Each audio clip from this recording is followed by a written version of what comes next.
मेहंदी लाल रंगे आमी সাজিয়ে দিতে চাই সোনালে মনে গানালে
অনুষ্ঠান খুব সুন্দর হয়েছে।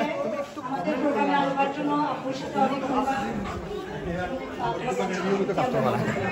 কাস্টমার দোস্ত আমার কাস্টমার ছিল ভাই দোস্ত What's up? Okay.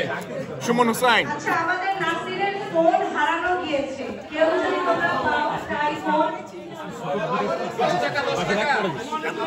দোকানে গিয়েছিল এটা আমি ফোন দেওয়ার জন্য যদি ফোনটা পাও নাসিরের কাছ থেকে খবরদার এটা ফ্রি দিবা না, যেহেতু সে তার ফোনের জিম্মাদারিত্ব নিজে নিজে করতে পারে না। সুতরাং তাকে আমরা আমাদের এই যে নক্ষত্র 90 এর মধ্য থেকে আমরা তাকে বিতাড়িত করে দিলাম। যাই হোক বন্ধুরা, মজার ছলে বললাম, বাট যদি কেউ ফোনটা পাও তাহলে মঞ্চে দিতে পারো অথবা নাসিরকেও দিতে পারো। যদি নাসিরকে না চেনো তাহলে আমাকে দিতে পারো, আমি বাসায় নিয়ে যাবো। না না সানোয়ার, তুমি একা নিয়ে যেতে পারো না, আমিও তার ভাগীদার আছি। আমরা অনুষ্ঠানে আসে শান, তোমাকে অনেক ধন্যবাদ। তোমার কাছে এত সুন্দর নাচ করে এটা কিন্তু আমরা জানতাম না। তো আমি এখানে আসার আগে সানোয়ার দেখলাম কি জানো, আমাদের কাব্য বর্ণালীর মেয়ে লং আইল্যান্ড থেকে খুব সুন্দর করে সেজে আসছে এবং ওকে আমরা মঞ্চে আমন্ত্রণ জানাতে চাই আমাদেরকে একটা গান শোনাবার জন্য। তো কাব্য আমাদের শোনাবে কবিগুরু রবীন্দ্রনাথ ঠাকুরের একটা গান, কতবার আসো একটু জল বৈঠক দিয়ে নিও। একটু বলি, সম্রাটের মাথার চুল সাদা তার মানে এই না যে সে 90 এর না, সে কিন্তু 90 এর। সে দেখলে মনে হবে যে সে এটা 80, কারণ তার চুল সাদা।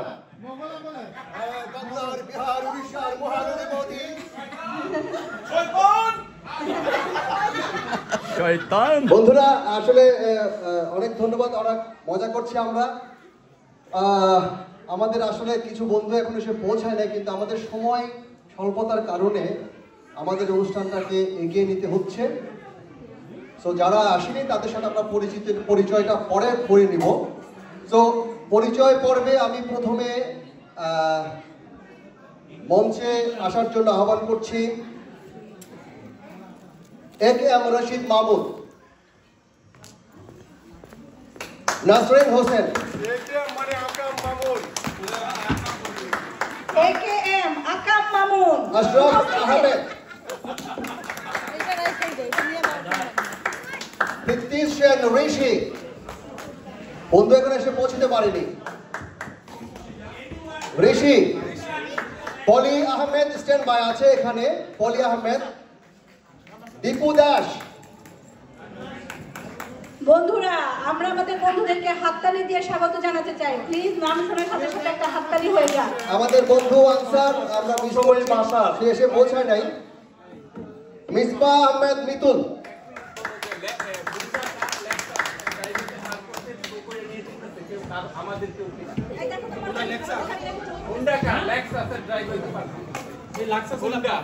ওইটা আশরাফের মনে হয় না।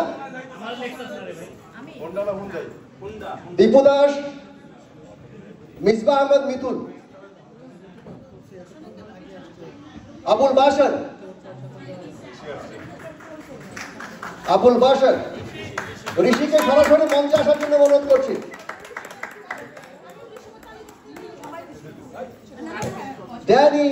Danny's condensed milk. Danny's. Salim Bhuya. Danny's Salim Bhuya.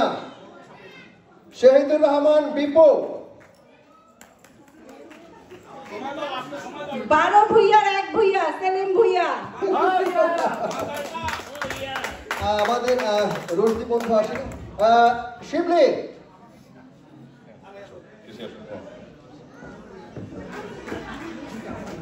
কাউসার চৌধুরী। কাউসার তুই পিছনে যাস কেন, সামনে আসবি।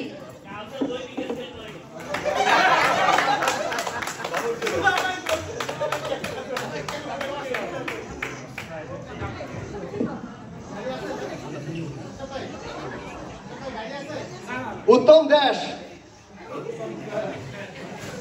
উত্তম দাস। ড্যাশের জায়গায় না, পাশের জায়গায় ড্যাশ হয়ে সানোয়ার এখানে আছে আমাদের সাথে। সচিবটাকে নিয়ে এসো না ভাই উত্তম, তুমি একা আসো। মায়া আসেন।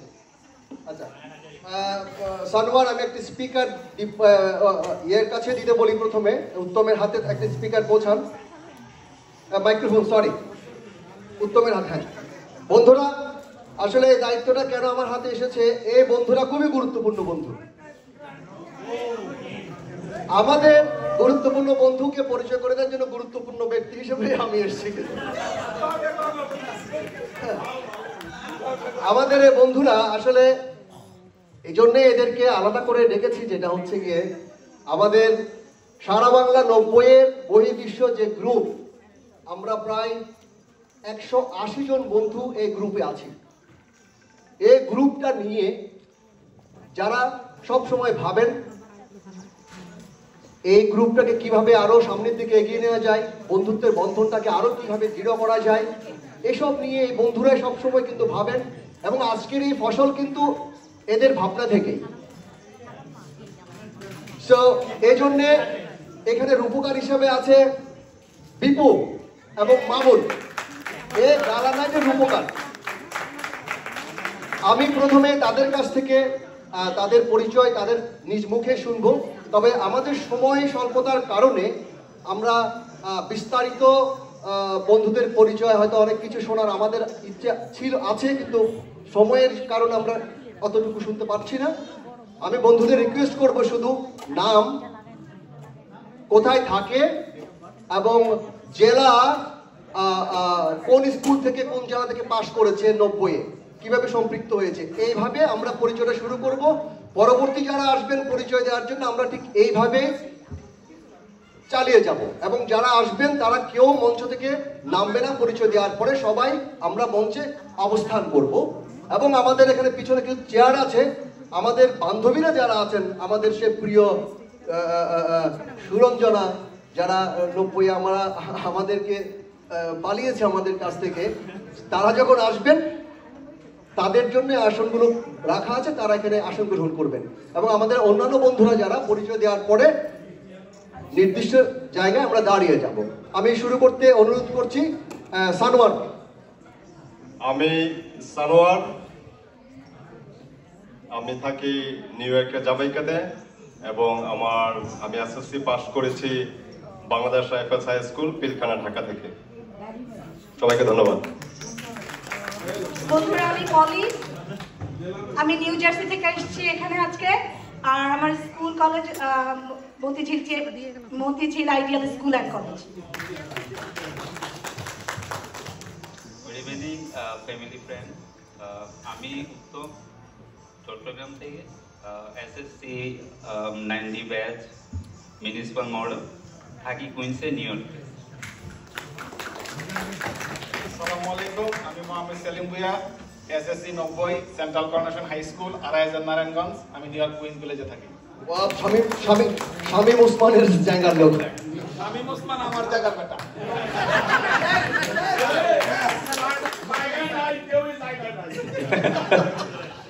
ধন্যবাদ, শুভ সন্ধ্যা। আমার নাম বাশার, আমি গাজীপুর রানী বিলাসমণি সরকারি গভর্নমেন্ট স্কুল থেকে 90-তে এসএসসি পাস করছি। আমি নিউ ইয়র্কের কুইন্সে থাকি। সবাইকে ধন্যবাদ। এই বাশার হচ্ছে গ্রুপের ফুড মিনিস্টার। যখন যা খাওয়া প্রয়োজন হয় বাসারই তৈরি জোগাড় করে থাকেন, ব্যবস্থা করে থাকেন। আজকের খাবার যদি ভালো হয় ধন্যবাদ, খারাপ হলেও না, খারাপ হলেও ধন্যবাদ। আসসালামু আলাইকুম, আমি নাসরিন, আমি Mohakhali model high school Gulshan থেকে এসএসসি পাস করেছি। আমি নিউ ইয়র্কে উডসাইড থাকি। নাসরিন এই গ্রুপের অন্তঃপ্রাণ, এ একজন প্রাণ ভোমরা, এ আছে বলে কিন্তু এরা সবাই আছে। এবং গ্রুপের আমার মনে হয় আমাদের মেয়ে বান্ধবীর মধ্যে এই নাসরিনই 110% সময় দেয় এই গ্রুপটাকে নিয়ে ভাবে, চিন্তা করে, আলোচনা করে। একটা জোরে করে জানে।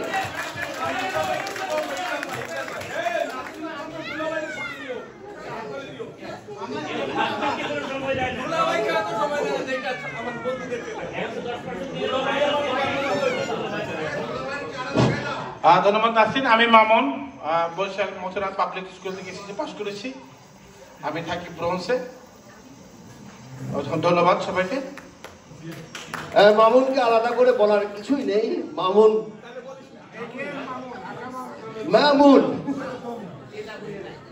প্রিয় বন্ধুরা, আমি দীপু, পটিয়া এসএম রাত আলী হাই স্কুল। আমি থাকি ব্রুকলেনে। ধন্যবাদ সবাইকে। ধন্যবাদ দীপু। আমি Ashraf, Dhaka residential model school থেকে এসএসসি আর থাকি কুইন্সে। Assalamu alaikum. Wa alaikum assalam. Wasn't that good? Everyone missed that. So, আমার নাম হচ্ছে শাহিদুর রহমান। আমি মিরপুর গভর্নমেন্ট হাই স্কুল থেকে পাশ করেছি। এইখানে আমি থাকি ওয়েস্টচেস্টারে। আর আমার এই 90 গ্রুপটা আমার কাছে অনেক প্রিয় একটা গ্রুপ, এবং আমার মোস্ট অফ দ্য টাইম আমি এই গ্রুপকে দিয়ে থাকি আমার ডেইলি ইন্টারাক্ট করতে গেলে। এদের জন্য আমার একটা অনেক এন্টারটেইনমেন্ট হয়। So that's all it is, right? Anything else? ধন্যবাদ দীপু। শুরু করেছে আসসালামু আলাইকুম দিয়ে, আর গালাগাইনের উপকার। আমি দাঁড়াইছি, দুই পাশে দুই জেমস বন্ড দাঁড়ায় আছে আমার, এদিকে একজন, এর মধ্যে দাঁড়ায় থাকা খুব difficult. Merry Christmas everybody, welcome to the গালা নাইট। আর আমি জানিস রোজারিও, থাকি লং আইল্যান্ডে। আর আমি উত্তর খান, অনেকে হয়তো চিনবেন না, এখন এটা ঢাকার মধ্যে পড়েছে, ওখানে একটা স্কুল থেকে এসএসসি দিয়েছি। ধন্যবাদ। স্কুলের নাম হারবাইট হাই স্কুল। এটার নাম শুনো নাই কোথাও? অনেকে আগে বলতাম, যখন কেউ জিজ্ঞেস করতো এটা কোথায়, বলতাম যে এটা ইংলিশ মিডিয়াম। আসলে তো ইংলিশ মিডিয়াম না, কারণ কেউ এই নামই শুনে না। আমাদের এই 180 থেকে প্লাস টোটাল যে বন্ধুরা আছে এই গ্রুপটার মধ্যে, এই আমাদের ডেনিশ রোজারিও হচ্ছে খ্রিস্টান একমাত্র, এবং সে আমাকে বলেছে আগামী ক্রিসমাসে সবার দাওয়াত।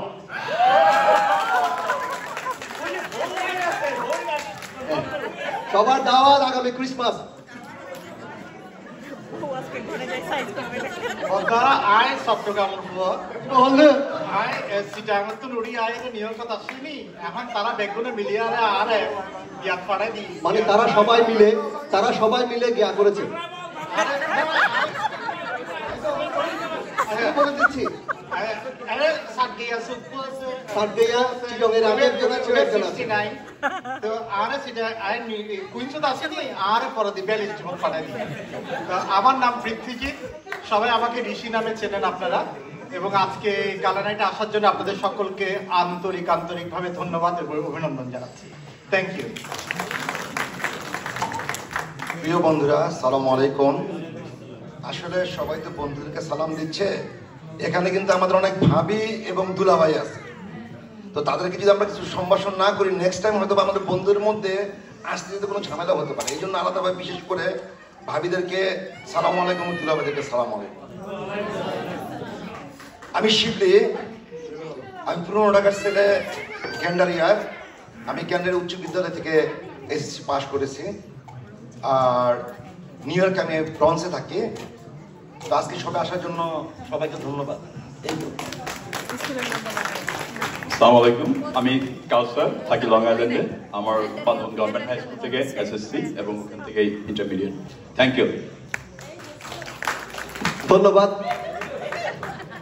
আমার আর পরিচয় দেওয়ার কিছুই নেই। আমি যেটা হচ্ছে কি, এই বন্ধুদের জন্য আবার একটা জোরে করতালি হোক। এই গ্রুপটাকে আরো সমৃদ্ধ করো, আরো মজার আমরা অনুষ্ঠান উপভোগ করব। ধন্যবাদ সবাইকে। এখন সানোয়ার এবং পলি দায়িত্ব পালন করবে।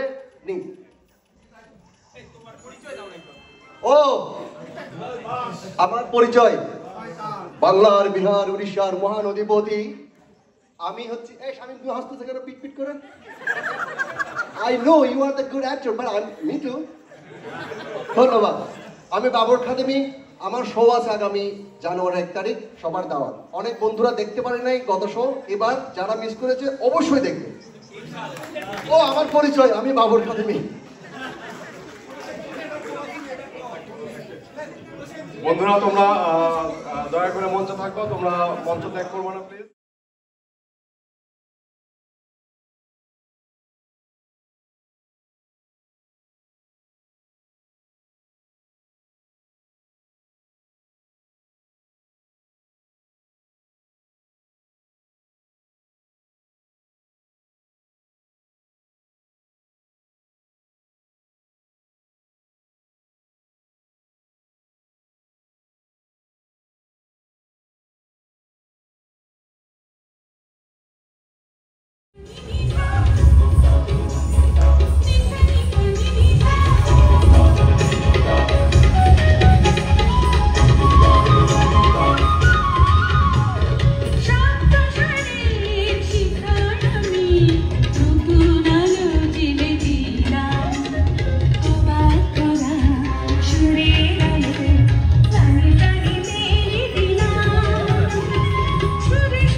কবিতাটির নাম চন্দ্রাদিকা, লিখেছেন সব্যসাচী দেব।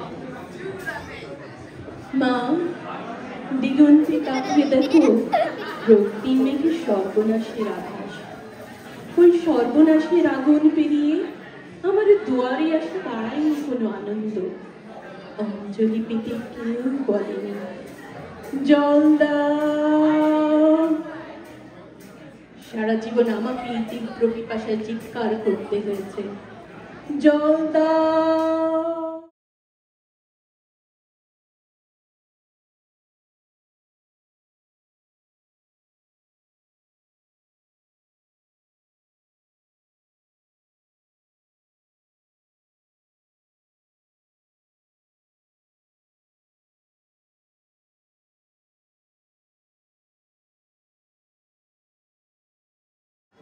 যখন আমাকে বলা হইল যে তোমাকে কিছু পেঁচাল পাঠতে হবে, তখন আমি খুবই চিন্তা করে গেলাম। মামুন, মামুন শুনতে পাচ্ছ? আচ্ছা, নর্মালি দেখা যায় যে যখনই কোনো কিছু রিকোয়েস্ট করে না বুঝে আমরা রিকোয়েস্টে রাজি হয়ে যাই। তা আমি এই না বুঝে এই আজকে এখানে চলে আসছি। এক লোক 13 তলায় কাজ করতেছিল, 13th ফ্লোরে। এর মধ্যে হঠাৎ করে একজন এসে বলে, আচ্ছা আমার কিন্তু এইগুলা শুনতে হবে। 13 তলায় যখন কাজ করতেছিল তখন হঠাৎ করে একজন এসে বলে, জামাল জামাল তোমার মেয়ে কুলসুম তো মারা গেছে। এটা শুনে জামাল তো লাভ দিয়ে ফেললো 13 তলা থেকে। যখন সে লাভ দিয়ে ফেলছে তখন সে 10 তলায় আসার পরে তার মনে হয়েছে, আরে ওর তো কুলসুম নামে কোনো মেয়ে নাই।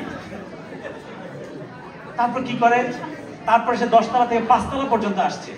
5 তলায় আসার পরে তার মনে হয়েছে, আরে সে তো বিয়েই করে নাই। তারপর যখন 2 তলা পর্যন্ত আসছে তখন তার মনে হয়েছে তার নাম তো জামালই না, না বুঝেই ঝাঁপ দিয়ে ফেলেছে। তো আমিও আজকে না বুঝেই ঝাঁপ দিয়ে ফেলেছি, কারণ আমার পেঁচাল পাওয়ার কোনো সময় নাই।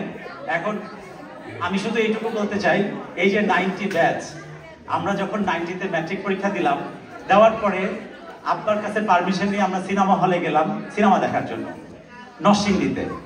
যে দেখি প্রচন্ড লোকের ভিড়, সিনেমার নাম হচ্ছে জরিনা সুন্দরী। এখন আমরা দাঁড়ায় আছি, প্রচন্ড ঘামতেছি, তাকায় দেখি যে ফ্যান আছে, ফ্যান ঘুরতেছে, কিন্তু আমাদের ঠান্ডা লাগে না, বাতাস লাগে না। তা আমার মামা ছিল, মামাকে বললাম যে মামা একটু ওয়েট করেন, সবাই চলে যাক, তারপর আমরা দেখি কি অবস্থা। সবাই চলে যাওয়ার পর আমরা দাঁড়ায় আছি, তখন দেখলাম সিনেমা হলের ফ্যানটা ঠিকই ঘুরতেছে, গোলটা আছে কিন্তু 3টা পাখা নাই, এমনিতে ঘুরতেছে। আমরা এখান থেকে বেরোলাম, বেরোয়া নরসিংদীর ওই মোড়ের মধ্যে দাঁড়ালাম। দাঁড়ানোর পর কিছু পোলাপান থাকে না যে একটু টাউট টাইপের, ভাড়া ছাড়া বাসে যাবে, ভাড়া ছাড়া কোনো কিছু যাবে, স্পিড ব্রেকারের সামনে দাঁড়ায়, ট্রাক বা বাস গেলে সেটাতে উঠে যায়, পরের স্টপেজে নেমে যায়। তা আমরা এরকম দাঁড়ায় আছি, হঠাৎ দেখি একটা ট্রাক আমাদের দিকে আসতেছে, রাতের বেলা অন্ধকার, কিন্তু ট্রাকের কোনো ড্রাইভার নাই, কোনো হেল্পার নাই, ট্রাকটা চলতেছে, আস্তে আস্তে আমাদের ক্রস করে যাচ্ছে। তখন আমরা দেখলাম ট্রাকের ড্রাইভার আর হেল্পার মিলে ট্রাকটা ঠেলতে যেতে নিতেছে। তখন আমরা ভয় পেয়ে গেলাম যে আরে ট্রাক তো ঠেলতে নিতেছে, আমরা ফার্স্টে দেখে তো ভয় পাইছি। এটা শুনে আমার একটা গল্প আছে, সেই গল্পটা মনে পড়লো।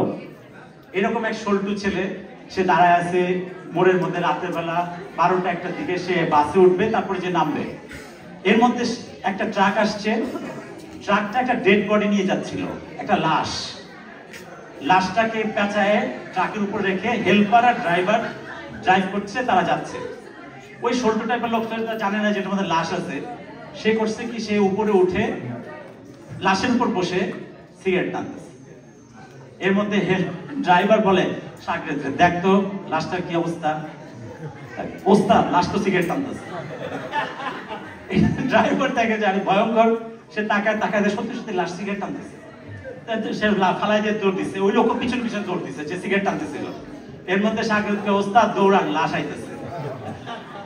তো এইরকম এক্সপিরিয়েন্সের মধ্যে দিয়ে আমরা যাচ্ছি, যাতে এটা আমাদের সেই 90 ব্যাচের যখন আমরা কলেজে ভর্তি হলাম, বিজ্ঞান কলেজে, আমাদের বাসা হচ্ছে শাহজাহানপুর, যাইতে হয় ফার্মগেটে। নাজমুল বিজ্ঞান কলেজে স্কুলে পড়ছে, আমরা বিজ্ঞান কলেজে পড়ছি। একবার আমি বিজ্ঞান কলেজে যাব, আমি বের হয়েছি, আমাদের বাসার সামনে একটা গলি, গলিতে কোনো রকম গাড়ি টাড়ি নাই। তা আমি দাঁড়ায় আছি, দেখি একটা রিক্সা, ওই রিক্সা আমার দিকে আইসা বলে, স্যার মালিবাগ যাবেন? আমি বলছি আমি মালিবাগ যাবো, তুমি আমার জিগাও কেন? স্যার আমিও মালিবাগ যাবো, কিন্তু রাস্তা চিন্তাছি না। তারপর তারা নিয়ে আমার মালিবাগ যাইতে হয়েছে। সেই মালিবাগ থেকে যখন আমরা প্রথম আলোতে আসলাম, সে যে একটু ভাড়া আমি তো নিবো ভাবছিলাম। এখন মনিজা আছে নাকি, আমরা তখন মাঝখানে যখন প্রথম আলোতে কাজ করি, তখন পার্ট টাইম বিটপিতে কাজ করি। বিটপিতে স্ক্রিপ্ট রাইটিং করতে হবে, ভার্জিন বলার বিজ্ঞাপন ইয়ে করতে হবে। তখন আমি একটা বিজ্ঞাপন ভাবছিলাম, পরে বিজ্ঞাপনটা পাবলিশ হয় নাই। কিরকম, যে ডিপ জল একটা তাকিয়ার মধ্যে বসে আছে, তার সামনে অনেকগুলো ফিল্মের স্টার, মানে উল্টা দিকে ক্যামেরা, ডিপ জল এখানে বসা, এখানে সব স্টার গুলা এক্সট্রা গুলা দাঁড়ানো, আর ডিপজল ওই পাশে বসা, দুইজন বাতাস করতেছে। ডিপজল বলছে সরা এগুলা ভার্জিন ছাড়া কিছু খাই না। পরে সে ভার্জিন পোলা নিয়ে খাওয়া শুরু করছে।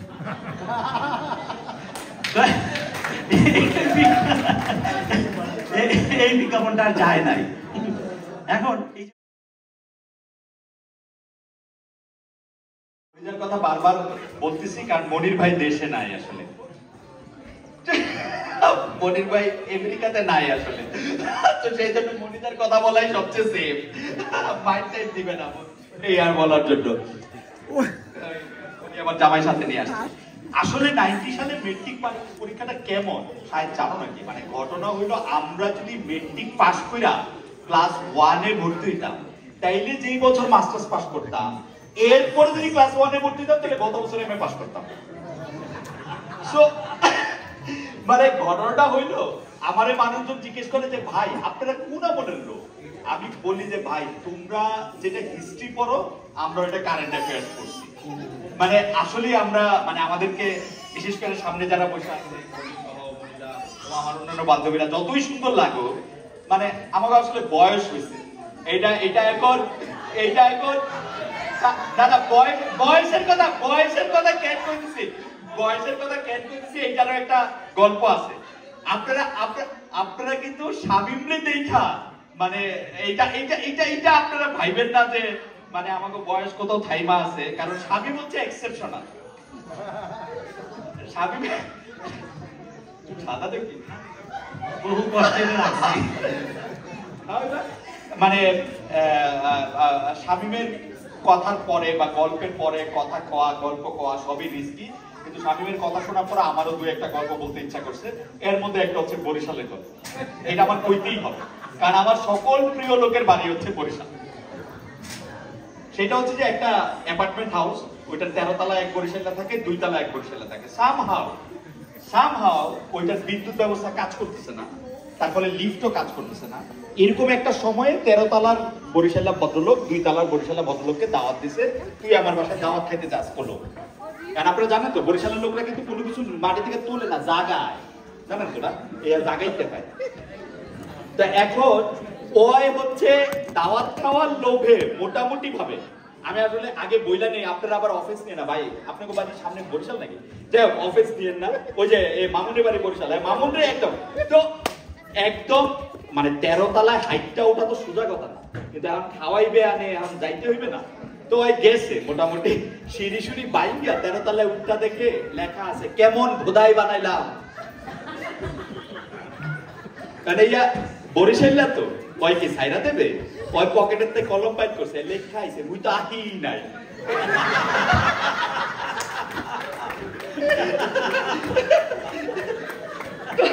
তো এর মধ্যে ঘটনা হইতেছে যে ভাই আপনাকে কারো বাড়ি সিলেট না তো না, মাই গড, মানে আমেরিকাতে বা ইংল্যান্ডে সিলেট লয়া যোগ্য একটা মানে এটা একটা কঠিন কাজ, তারপরে কই আর কি।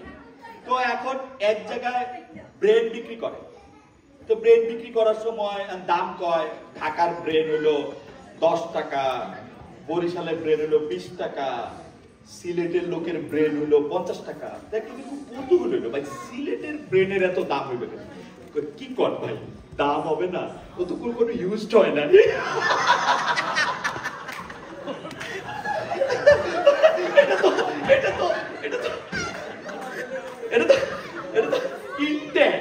যেমন ছিল তেমনই আছে। আচ্ছা এখন আমার বাড়ি মানে আমার পূর্বপুরুষরা কুমিল্লা থেকে আসছে, এখন কুমিল্লার লোকজন কিন্তু আসলে বেসিক্যালি ভাই কুমিল্লার লোকরা অফেন্স নিয়ে না, সত্যি আমার দাদা বাড়ি নানা বাড়ি কুমিল্লার লোকরা হচ্ছে বেসিক্যালি ইতর ভাই, সত্যি মানে ঘটনা হইলো যে না আমিও তো আছি, আমার বাড়িও কুমিল্লা, বাইরের না ভাই, মাইক দই খাইতে খাইতে অবস্থা খারাপ, কিন্তু কুমিল্লার লোক হচ্ছে মানে কুমিল্লার লোক হচ্ছে ধরে এরা কিরকম, এরা হচ্ছে জিব্বার একটা সুখের জন্য, একটা উচিত কথা কোয়ার জন্য এরা বহু রকম সমস্যা এরা ইয়ার মধ্যে দিতে পারে। তো গল্পটা কেমন, মানে কুমিল্লার লোকের গল্পটা কেমন যে মানে এটাকে মুসাফির বলে, এক গ্রাম থেকে আরেক গ্রামে থাকতে যায়। আমি একটু কুমিল্লা ডায়ালেক্টে কইলে জিনিসটা আমার জন্য সুবিধা হয়। তো এবারে 8টাছে গ্রামের মধ্যে দিয়া তো তো দেখে যে এক পোলা চিল্লাইতেছে, এই আপনারা গ্রামে কেউ কেউ আসেন, আমার বাইরে তো আমার মায়ের পুরা মাইরা লাইলো একেবারে টিকটা টিকটা একেবারে শেষ। তো ওই বেটা কৌতূহলী হয়েছে, কৌতূহলী হয়ে জিগায় যে ভাই আপনার বাহে আপনি বাপ আপনি মারে কেন? কয় আমার মায়ের ঘরে যে পোলাফাই নয় না এর লেগে আমার মায়ের আমার বাহের মারে। তো পোলাফাই নয় না মানে কি? তাহলে আপনি কিটা? কই এতুরা উচিত কথা কর লোক তো তামার না গ্রামে নাই।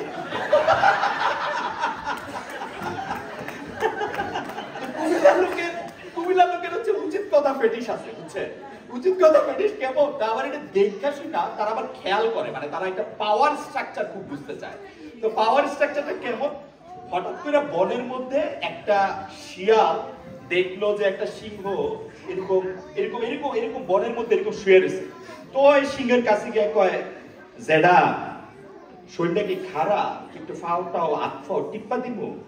তো সিংহ অনেক কষ্টে করলো, না রে মানু আইছিল, গুলি করছে, বালা মতো লাগছে না, তলফেটে লাগছে, বাঁচতাম না মনে বেশিক্ষণ। তো শিয়ালরে অনেকক্ষণ ভালো করে দেখছে, চারপাশ দিয়ে চক্কর টক্কর খাইয়া, এবার আসলেই বুঝছে যে সিংহের অবস্থা খারাপ, ওই বাঁচবে না। তারপরে এর লেগে নিয়ে হারামজাদা তুই তামার দাদা ফাতালে হয়ে থাকি, হারামজাদা তুই ফাতালে হয়ে থাকি, এর লেগে তামার রাস্তার মধ্যে। তো এটা একটা পাওয়ার স্ট্রাকচার, একটা বোঝা, মানে এটা একটা সাংঘাতিক ব্যাপার আছে। আচ্ছা আর কই না, স্বামী মামারে পরে মারতে পারে যে যোগ টোক বলা, তারপর হচ্ছে অভিনয় করে কোনো কথা কয়, এটা হচ্ছে ওর দায়িত্ব।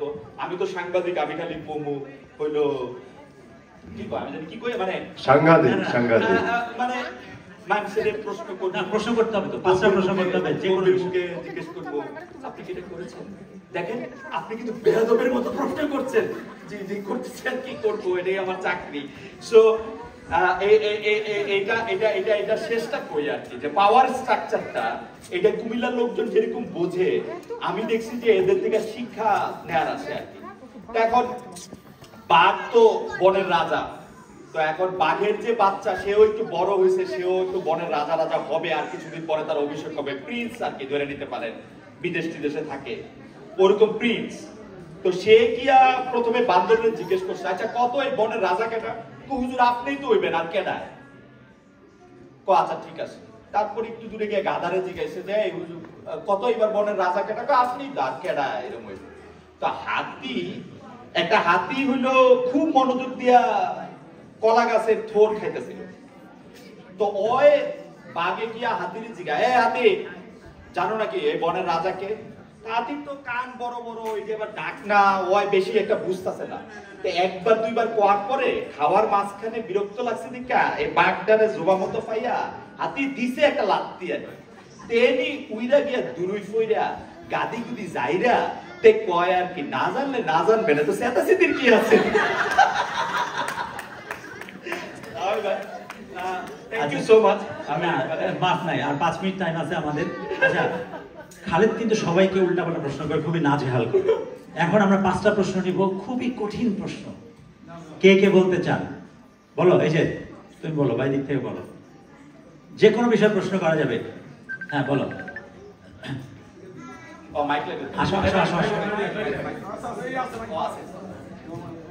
ধন্যবাদ।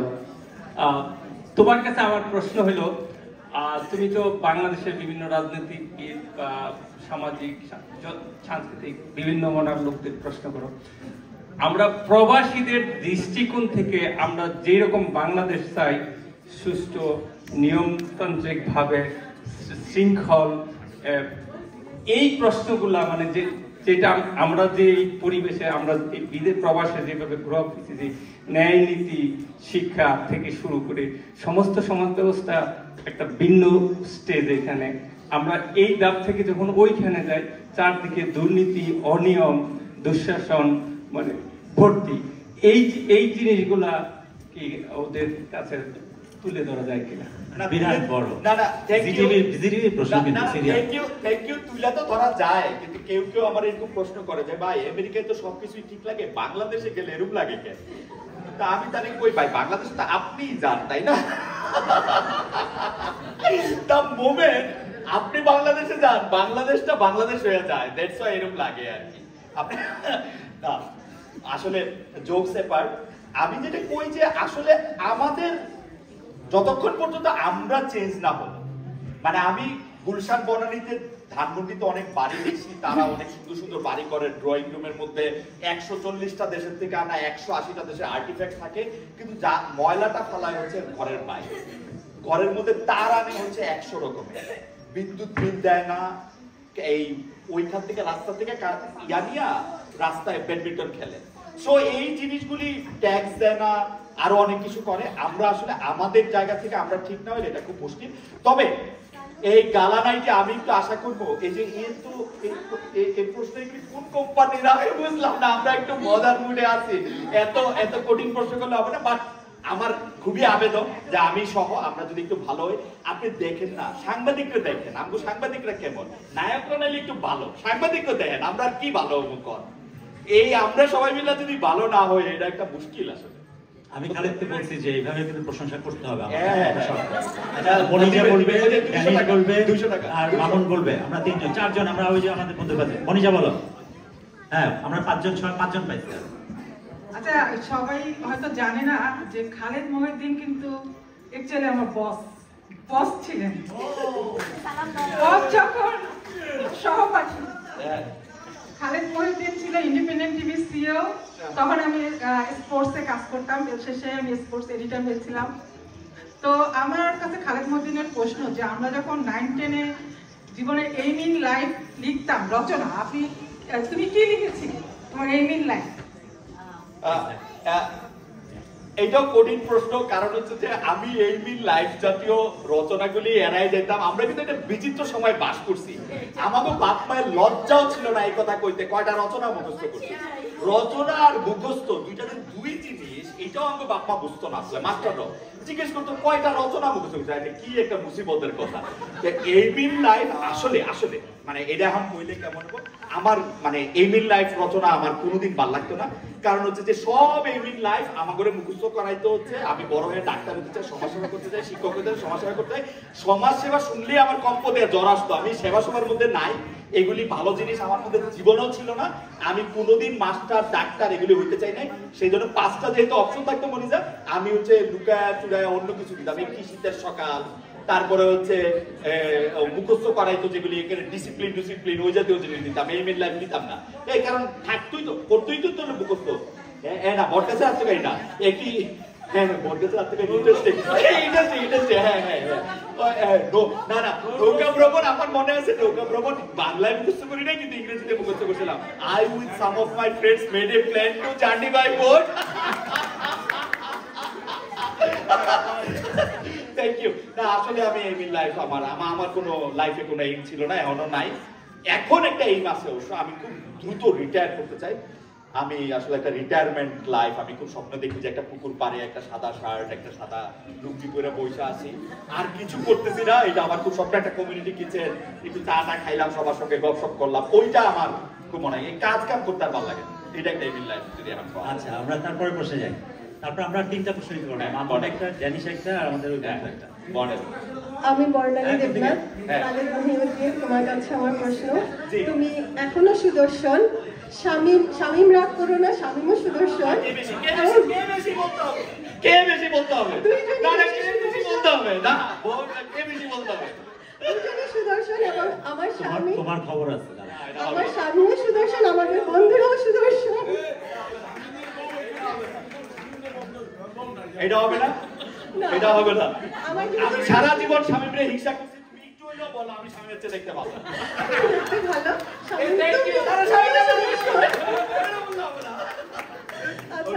আমরা আমাদের একসাথে প্রথমতে কাজ করতাম। আমাদের আগের প্রজন্মে আমরা দেখতাম যে আমাদের আপুরা যারা ছিলেন তারা বেশি মানে প্রেমের ইয়েটা পেতেন আর কি, অফার যেটাকে বলে প্রস্তাবটা পেতেন। কিন্তু আমাদের সময়টা এসে দেখলাম ট্রেন্ড একটু ডিফারেন্ট। আমাদের বান্ধবীরাও অনেকে দেখেছি যে তারা গিয়ে মানে ছেলেদেরকে প্রস্তাব দিত। তো খালেদের কাছে আমার প্রশ্ন, তুমি যেহেতু সুদর্শন ছিলে, তুমি কি প্রেমের প্রস্তাব তুমি বেশি পেয়েছো না তুমি বেশি অফার করেছো, মানে তুমি বেশি দিয়েছো মেয়েদেরকে? মার্কার ব্যবস্থা। আচ্ছা প্রথম কথা হইলো আমাগো সময় বর্ণালী তুমি কেমন ছিলা জানি না, আমাগো সময় আমরা খুবই লেদা লেদা আনস্মার্ট ছিলাম। মেয়েদের কাছে গিয়ে কথা কর প্রশ্ন আসে না। আমি আমার একটা অভিজ্ঞতা কই, কোনো মানে আমার এখন যে বউ তারে ছাড়া কাউরে আমি প্রেমের কথাবার্তা কইছি এরকম কোনো মানে আমার মনে পড়ে না। এটা আমি কে মানে না না মানার দরকার নাই। আমি যে খুব কাকরাইল মসজিদের ইমাম ব্যাপারটা এরকম না, আমার সাহসই ছিল না। আমি বলি আমগো সময়টা কেমন ছিল। ইউনিভার্সিটিতে পড়ি সেকেন্ড ইয়ার বা থার্ড ইয়ার, আমি চশমা পরি, আমি দূরে দেখি না। তো এখন রেজিস্টার বিল্ডিং এ গেছি, অপরাজয় বাংলার ওইখানে আসছি, আইসা দেখি যে এই যে সিঁড়িতে ওই পলির মতো এক মাইয়া বসে রয়েছে। আর আমি ওরে দেখতে বলি দূর থেকে, চশমা ছিল হচ্ছে আমার পকেটে, চশমা ছিল পকেটে। এখন ওই মেয়ে যেন না দেখে সেই জন্য রিক্সাওয়ালার দিকে একবার তাকাইলাম, নিজের পিছন দিকে একবার তাকাইলাম, পকেট থেকে চশমা বাইর করে অনেক কায়দা করে চশমাটা চোখে দিয়া রিক্সা ভাড়াটা দিয়া 3 বার নিচের দিকে তাকায়া উপরের দিকে তাকাইছি। ওই মেয়ে আমারই কইছে, কি ভাইজান দেখা হয়েছে চশমা চোখে দিয়ে ঠিকঠাক? মানে আমাদের সময় কিন্তু এটা অসম্ভব। আমি জানি না শামীম আরেকটা প্যারালাল দুনিয়ায় বাস করছে, কারণ শামীম যখন আমরা প্রথম আলোতে কাজ করি, দুনিয়ার মহিলা, নারী, কিশোরী তারা তারা তারা ওর কাছে ওরে দেখা করতে আসে। ও একটা বিনোদন পাতা সম্পাদনা করে দুনিয়া, মানে আমি কি কমু এর মধ্যে দিয়ে মরার উপরে খারার গা। ও ঢাকা থিয়েটারে, তখন ঢাকা থিয়েটারে রক্তকর্মী নতুন করে মন চাইতে হইলো, নতুন করে নাগরিক করছে, সরি নাগরিকের নতুন নতুন নতুন করে রক্তকর্মী মঞ্চায়ন করলো। ও হইলো কিশোর, যেটার মধ্যে আধা নাটক ও নাঙ্গা থাকে। আমার বউ এখানে আছে, তুমি আর মাঝখান থেকে অন্য কিছু ভাইবো না। না না বউ আসলে কি ওর বউকে এগুলি জানে না। মানে শামীমের জন্য অর্ধেক বাংলাদেশ পাগল ছিল, আর বাকি অর্ধেক না। আচ্ছা এটা পরে মানে মানে আমাদের সময় that was a very different time. Barnali, that was a very different time. আমাদের পক্ষে কোনো একটা মেয়েরে গিয়া কোয়া আপনারা আমাদের খুব পছন্দ হয়েছে, তোমারে আমার খুব পছন্দ হয়েছে, ইট ওয়াজ ভেরি ডিফিকাল্ট। কারণ আমাদের সময় মেয়েগুলি ছিল 5 ব্যান্ডের রেডিও, 5 ব্যান্ডের রেডিও মানে সারা ওয়ার্ল্ড তারা ধরে। তুমি কি ওয়েটে পড়ো? সরি বলে তুমি কি 6 ফুট হাইট তোমার? না না তুমি কি ঢাকায় নিজের বাসায় থাকো? না তুমি কি মানে জার্নালিজম পড়ে হয় কি? এটাও একটা প্রশ্ন ছিল। কারণ আমাদের সময় মানে কি করো, সাংবাদিকতা করি জানলে মানুষ জিজ্ঞেস করতো মানে টাকা পয়সার জন্য কি করো, মানে it was not considered as a like a real type job. So মানে আমাদের জন্য এটা আসলে মানে ভয়াবহ। আমি একটু যোগ করে এর সাথে, আমার শ্বশুর আমার বিয়ের আগে এক লোক পাঠাইছে খবর নিতে ছেলের চরিত্র কেমন, কত টাকা বেতন পায়। প্রথম আলো থেকে আমার বউ এখানে বসা কিন্তু হঠাৎ করে আমি দেখি নিচতলা থেকে আমাদের সার্কুলেশনের ওই যে ইয়ে ছিল, হ্যাঁ দৌড়ে আসছে, সাহেব ভাই কাচ্চি অর্ডার করেন, কারণ উল্টা পাশে স্টার। আমি বলছি কেন? বলে আপনার শ্বশুর লোক পাঠাইছিল, কত বেতন পায় আমি ডবল করে দিচ্ছি। আমি বলি তাহলে বাকি টাকা কই পাবো আমি এখন হিসাব করতে। আমাদের বেতন এত এত এতই আসলে কম ছিল প্রথম আলোতে। আমরা কিন্তু অন্যান্য পত্রিকার থেকে অনেক বেশি বেতন পাইতাম, আমাদের বেতন খুব নিয়মিত ছিল। কিন্তু আমাদের বেতন কত জিজ্ঞেস করলে আমরা আকাশে বাতাসে এরকম উদাসীন হয়ে যাইতাম, ওই প্রশ্নই আমাদের কাঁধে দিত না। সো মানে এবং আমরা আমি জানি না, আমি তো ওই যে এক্সেল হুন্ডা চালানো হইতো না, তো বড় ধরনের মাস্তান ছিলাম না। সো মানে বর্ণালী আমি হোন্ডা চালাইতাম। সেটা হলো প্রথম সিনিয়রদেরকে সবাইকে গাড়ি দিছিল, আমাদেরকে হোন্ডা দিছে, আমরা প্রতিবাদে হোন্ডা ড্রাইভার রাখছিলাম। মামুন পরের প্রশ্ন যাও। আচ্ছা এইদিকে আমি দেখতে পাচ্ছি না, অন্ধকার। তুমি সাজ্জাদ, আচ্ছা ঠিক আছে মামুন বলো। মামুন বলে সাজ্জাদে যাক। আর 3টা প্রশ্ন আছে। আচ্ছা সাজ্জাদ বলো, সাজ্জাদ বলো, সাজ্জাদ বলো। হ্যাঁ সাজ্জাদ শুনতে পাচ্ছিলাম না। তুমি বলছো যে সাংবাদিককে প্রশ্ন করার জন্য, আমি খালেদের কাছে প্রশ্নটা করতে চাই। আমাদের জাতির বিবেক সাংবাদিক বলা হয়, 4র্থ স্তম্ভ সাংবাদিককে বলা হয়। ঘুরো না খালেদ, ওইদিকে বাথরুমের দিকে যাও না, এদিকে থাকো। বিষয়টা হচ্ছে আমরা সাংবাদিকটাকে কোন পর্যায়ে ফেলবো? এটা কি নিরপেক্ষ, উভয় পক্ষ, না সুবিধা পক্ষ? তুমি একটু জানাবা।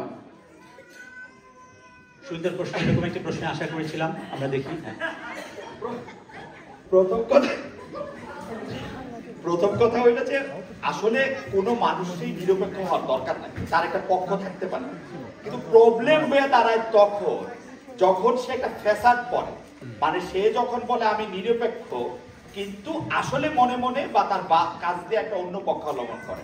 আমি যদি সাংবাদিকতার একটু তাত্ত্বিক কথা কই, আমাদের জার্নালিজমে কিন্তু দুইটা বিষয় প্রচলিত, একটা অবজেক্টিভ জার্নালিজম, একটা সাবজেক্টিভ জার্নালিজম। সাবজেক্টিভ মানে আপনি যে পুরোনো দিনে আমরা খবরের কাগজ পড়লে যেগুলো আমাদের ওপিনিয়ন বা অপেজ পেজ দেখি, ওগুলি সাবজেক্টিভ ব্যাপার, ওগুলো জার্নালিজম। কিন্তু ও ওর পক্ষ নিতেছে, ও এটা চায় না, ও এটাকে বলতেছে না যে আমি নিরপেক্ষ জায়গা থেকে দেখতেছি। কিন্তু যখন রিপোর্টিং করতেছে তখন আবার তার নিরপেক্ষ হইতেছে। আমি মনে করি আইডিয়ালি একটা সাংবাদিকের পক্ষভুক্ত হইলে দোষ নাই, দোষ হচ্ছে সে যদি মুখোশ পরে, তখন তাকে যদি চেনা যায় তাইলে এটার মধ্যে কোনো প্রবলেম নাই। যেমন মানে যদি চেনা যায় যে হ্যাঁ মানে ও এইটা বলতেছে, এটা তার অবজেক্টিভ পজিশন, এটা তার subjective position. Thank you Sajjad, তুমি একটা ভালো প্রশ্ন করছো, সুন্দর প্রশ্ন করেছো। আমরা এরকম শিক্ষামূলক প্রশ্ন আশা করছি।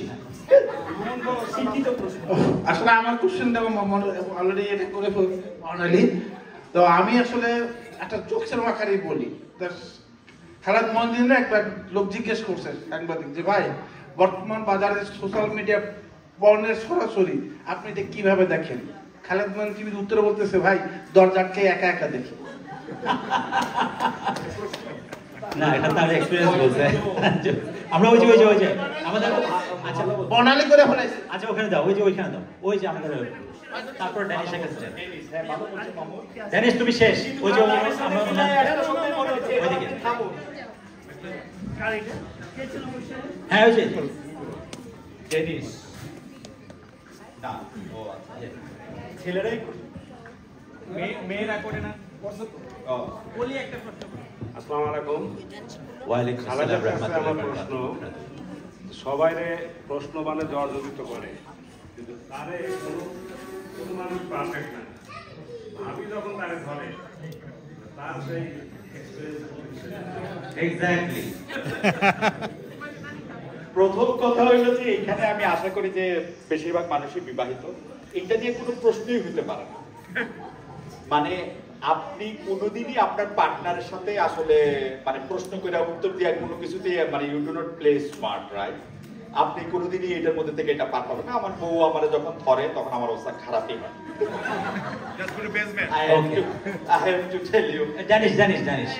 আচ্ছা আর কেউ আছে? তাহলে আমরা ড্যানিশ দিয়ে শুরু শেষ করে আমরা মাইক্রোফোন দিয়ে দিব। তুমি আসো। আচ্ছা, পুলকের কথার সাথে সাথে কই আর লাইট ওয়েট আমাদের সাজ্জাদ যেরকম কঠিন কোশ্চেন করছে ওরকম কঠিন কোশ্চেন হবে না। Light weight close to him. তুমি তো স্টেজে সবাইরে অনেক হাসাই দিয়েছো, তোমার প্রোগ্রামও দেখছি, you are always funny and do all the jokes. কারণ আমাদের বলো তোমার বউরে তুমি বাসর রাতে কি বলে হাসাইছিলা, ওর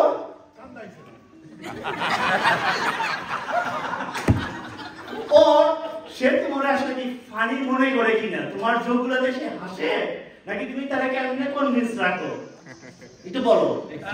কি প্রশ্ন হয়ে গেল না মানে মানে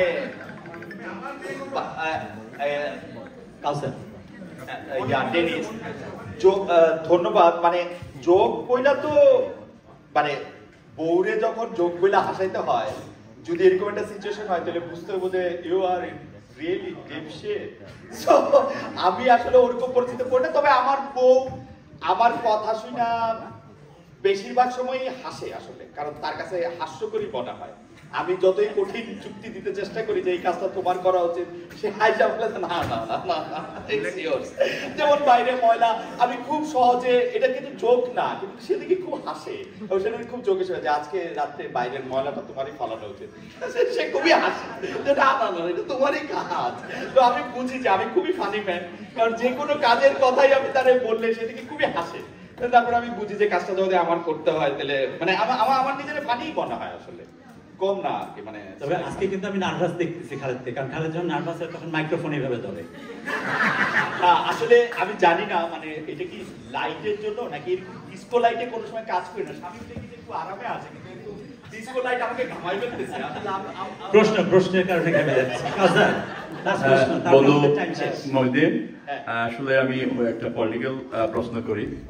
আমাদের সাম্প্রতিক বাংলাদেশে যে পরিবর্তন, আমি বিফোর হিস্ট্রি না বলি, বাট তোমার কি থিঙ্ক, তোমার অভিমত দেশের মানে আগামী আমাদের কেমন হবে, কেমন হওয়া উচিত আর কেমন হবে, তোমার নিজস্ব আইডিয়া, তোমার এক্সপিরিয়েন্স কি বলে?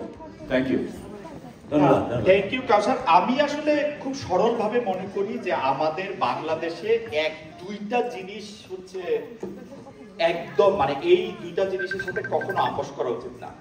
এক নাম্বার জিনিস হচ্ছে আমাদের সংবিধানে এইটা আছে, জনগণ সকল ক্ষমতার মালিক। এটা ভুলভাবে বলা হয় জনগণ সকল ক্ষমতার উৎস না, কিন্তু জনগণ সকল ক্ষমতার মালিক। মালিকরা যেন তাদের রিপ্রেজেন্টেটিভ নিতে পারে, দিতে পারে, এই অধিকারটা যেন সবসময় থাকে, এটা আমি সবসময় মনে করি যে এইটা কোনোভাবে এটার বার্তায় ঘটানো যাবে না। গত 15 বছর 16 বছরে আমরা যেটা দেখছি এটা আমরা কখনো এটা রিপিট চাই না। আমরা চাই যে জনগণের রিপ্রেজেন্টেটিভরাই আসলে যারা ভোট পায় আসবে তারা যেন ক্ষমতায় থাকে। আর 2 নাম্বার হচ্ছে যে আমি সবসময় চাই যে একটা দেশে বিচার থাকুক, ন্যায় বিচার থাকুক। আসলে যদি ন্যায় বিচার না থাকে তাহলে কিছুই থাকবে না। এমন হইতে পারে যে বিচারে আমার ফাঁসিও হইতে পারে বা আমি অপরাধী হিসেবে গণ্য হইতে পারি, কিন্তু একটা সুবিচার একটা দেশের জন্য খুব বেশি দরকার। তেল আর পানির মূল্য এক দেশে একরকম হইতে পারে না, আমাদের বিচারটা ঠিক হইতে হবে। এখন এই বিচারটা এমন হওয়া উচিত না যে ওই আমার লগে খারাপ করছে দেখে আমি ওর লগে খারাপ করবো, এইটা হইতে পারে না। বঙ্কিমচন্দ্র নামের এক লোক বহু আগেই বলে গেছে, তুমি অধম বলিয়া আমি উত্তম না হইব কেন। বিচারের ক্ষেত্রে আমার কাছে মনে হয় যে এটা একদম অ্যাবসলিউটলি বিচার হইতে হবে, হচ্ছে বিচার মানে বিচার হইতে হবে ন্যায় বিচার, সবার জন্য সবকিছুর জন্য হবে। তাহলে আমরা কি আশাবাদী হইতে পারি? হ্যাঁ হ্যাঁ, অবশ্যই আমরা আশাবাদী হবো। আমাদের আশাবাদী হইতে হবে। আমি যেমন আজকে পান হইলো, সিরিয়াস আলোচনা হলো, সব হলো, আমরা এখন নেমে যাবো। তারা একটু ছোট্ট করিয়ে বলি, খালিদ যেমন বললো না যে মুখস্থ করতাম, এক ছেলেকে বলছে তুমি মুখস্থ করে আসবা একটা রচনা, সে পড়ে গেছে কুমির রচনা, আর আসছে গরু। তো সে লিখছে আমার গরুর 4টি হাত পা থাকে, 2টি কান থাকে, গরু নদীর পাশে ঘাস খায়, নদীতে কুমির থাকে, কুমিরের 4টি পা, 1টি লেজ, ঘাস কাটা ঘাস কাটা ঘাস কাটা।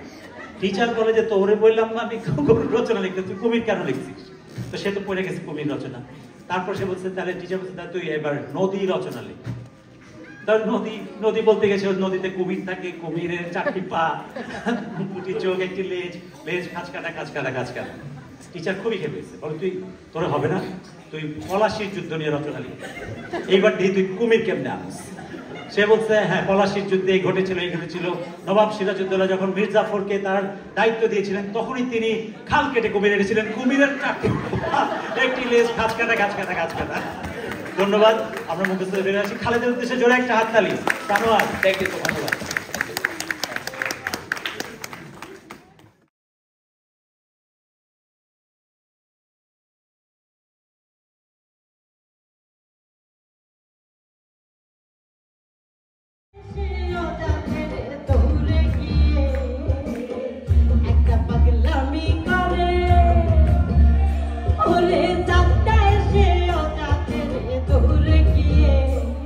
আবার হরি বলে পড়েছে ঢুলে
আমিও পাগলের কাছে। Thank you. আচ্ছা, এবার কি আমরা আরেকটু নাচের গান শুনবো? আরেকটু বেশি করে নাচবো? কারে? ওইটাতে এইটাতে সারা দিন নাচাই। এখন আপনাদের পালা। হয়ে আহা তালে তালে পেছন থেকে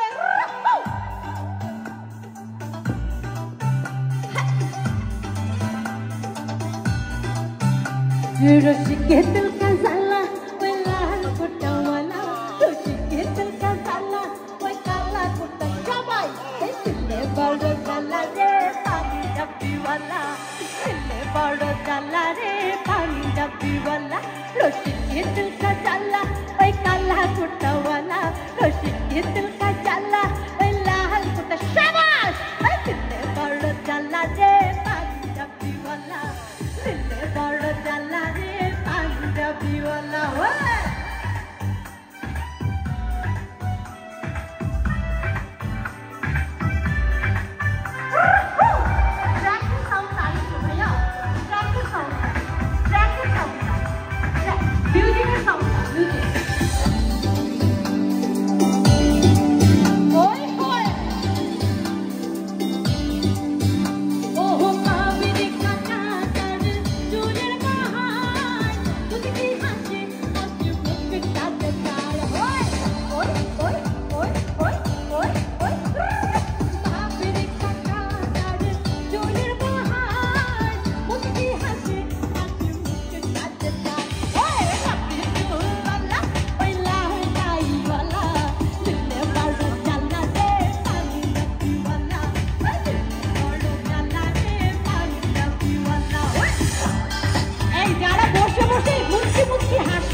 আপনারা যদি এরকম জমে থাকেন তাহলে কিন্তু আমিও জমানো গান গাইবো, একদম জমে থাকা।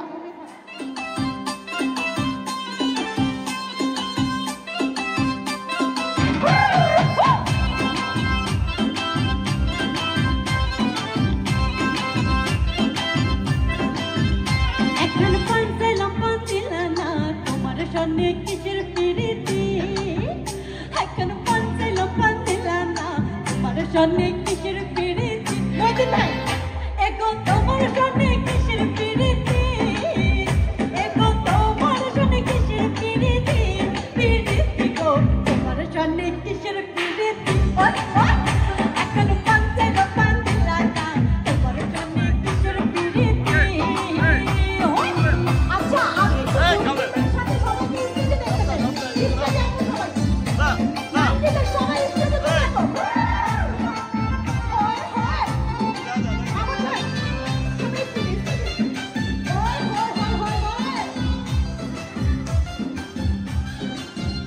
আমি প্রেম করি না তাহার সামনে যেন প্রেমের ভাবে না জানে এই প্রেমেতে আই না বসতি আমি প্রেম করব না তাহার সামনে যেন প্রেমের ভাবে না জানে এই প্রেমেতে আই না বসতি সবাই এগো সেই প্রেমেতে হয় না বসতি এগো সেই প্রেমেতে হয় না বসতি একটু দূর বই চলে আসে কিসের পিরিতি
সাথে কিসের পিরিতি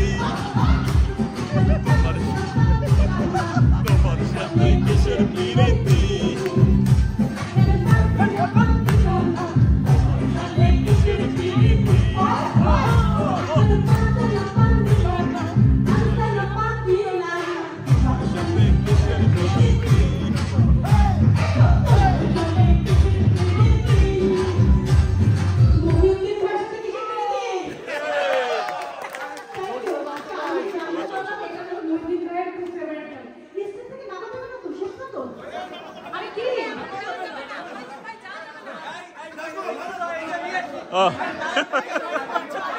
আপনারা কি মনে করছেন আমি এখানে শেষ করে দেব শেষ করব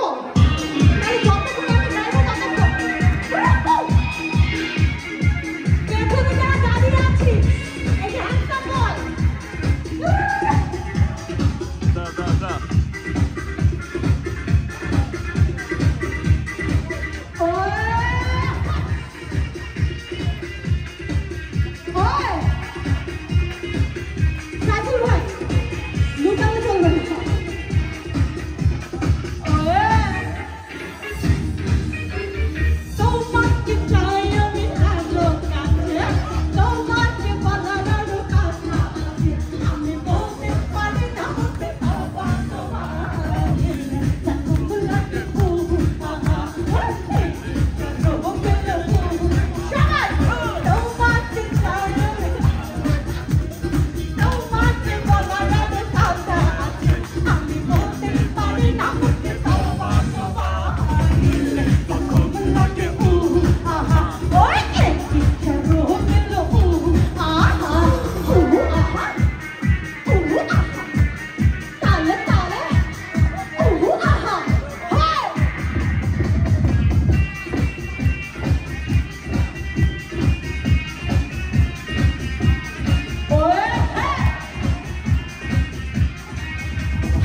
আমারে করলি জামানা তুই আমারে করলি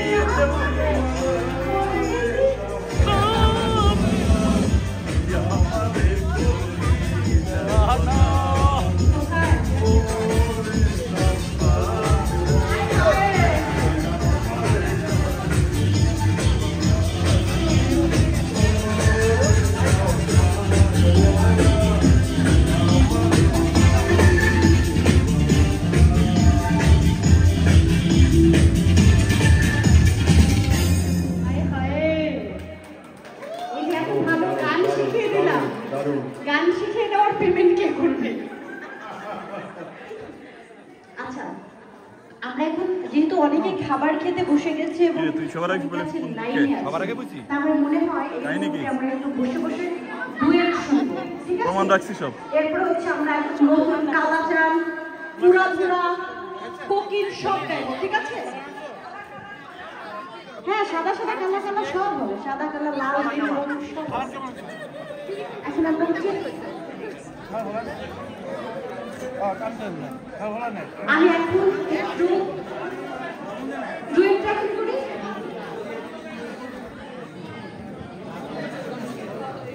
তানভীর ভাইয়ের সাথে কিন্তু খুব পরিচিত গান, আমি শুনতে চাচ্ছি তানভীর ভাইয়ের সাথে গানটা।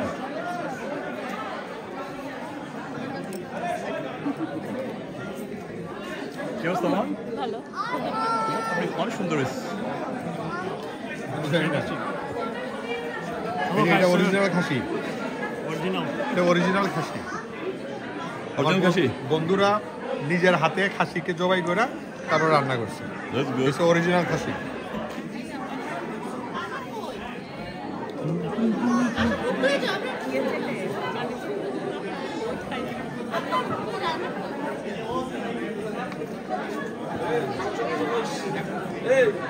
খাসি কিন্তু আমরা নিজেরা কিনে দিচ্ছি, এটাই খাসি।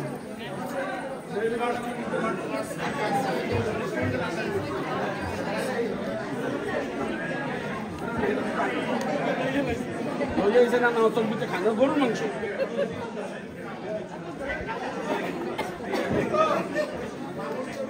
কিরে পলি, তুই আমাকে ঠিক খাইতে বয়ে গেলি? আচ্ছা যা, তুই মাফ করে দিলাম, যা হ্যাঁ। দুলাভাইয়ের খাওয়াইছি ঠিক আছে, কিন্তু তুই কেমনে বলি? ও আচ্ছা, দুলাভাই একা একা লাগে। আচ্ছা, এটা আমি তো জানি না, বুঝি না, বুঝে বলবি তো। জানি কিন্তু জামাইকে রাখছে সেটাই। বুঝতে পারছি না, আমি কি গান কন্টিনিউ করবো?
রাজি আয় রাজি কি করিব তোমার বাজি